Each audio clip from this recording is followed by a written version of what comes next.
Did you know that Metroid is the second oldest gaming franchise by Nintendo? It even appeared before The Legend of Zelda, which is quite funny because Metroid had some of its features taken inspiration of from The Legend of Zelda's endless map feature. The baby. Metroid is a $165 million gaming franchise with its latest release coming out this year, known as Metroid Dread.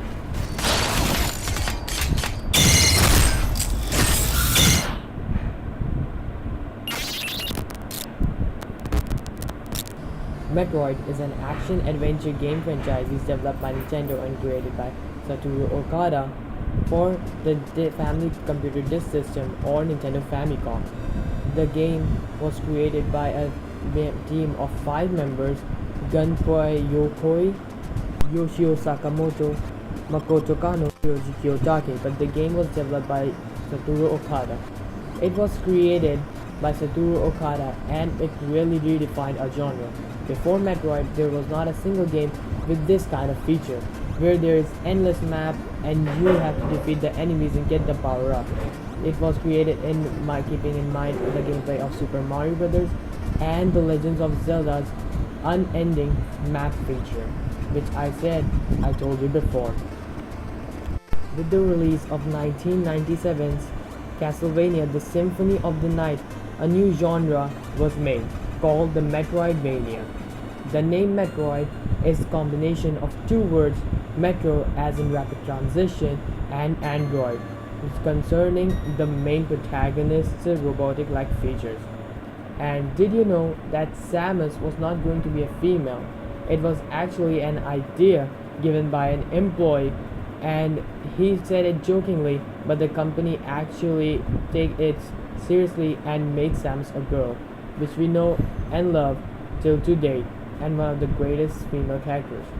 Metroid took heavy inspiration from Ridley Scott's 1979's Alien, which is clearly stated by Yoshio Sakamoto, and that is the only reason the main antagonist of the game is called Ridley, named after the director of the original movie, Ridley Scott.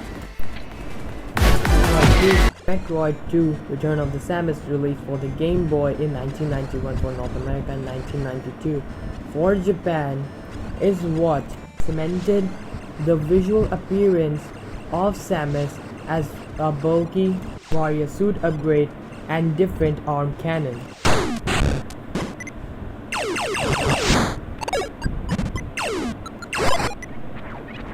As R&D1 was committed to make another game, Nintendo bought Intelligent System to develop Super Metroid for Super Nintendo Entertainment System or SNES.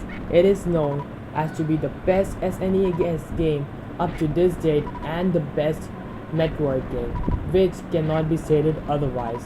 And after the commercial and critical success of Super Metroid, there were countless games developed for the Metroid series, like Metroid Zero Mission, Metroid Fusion, and a cancelled Metroid Dread, which is becoming a reality in 2021.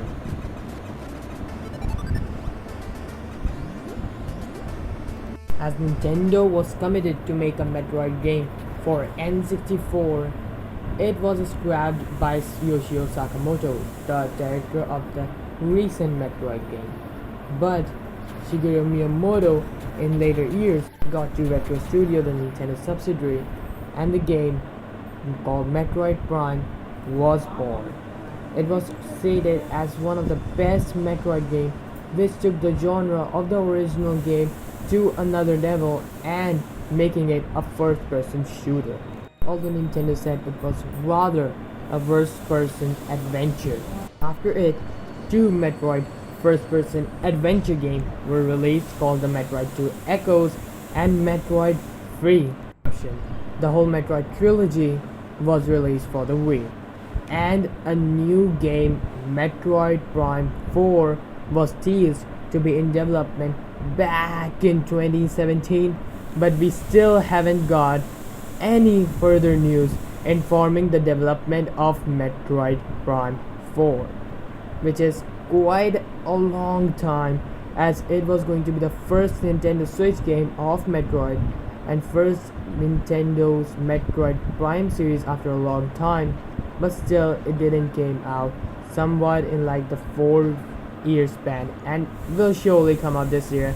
Not wrong to say that Metroid is actually one of the most beloved Nintendo franchises of all time, creating it with a very spectacular fan base which followed the game nonetheless.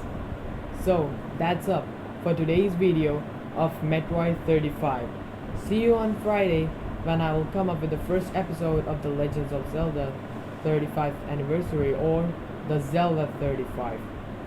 With the release of Metroid Dread, be sure to comment down in the section below what is your favorite Metroid game till date. And see ya.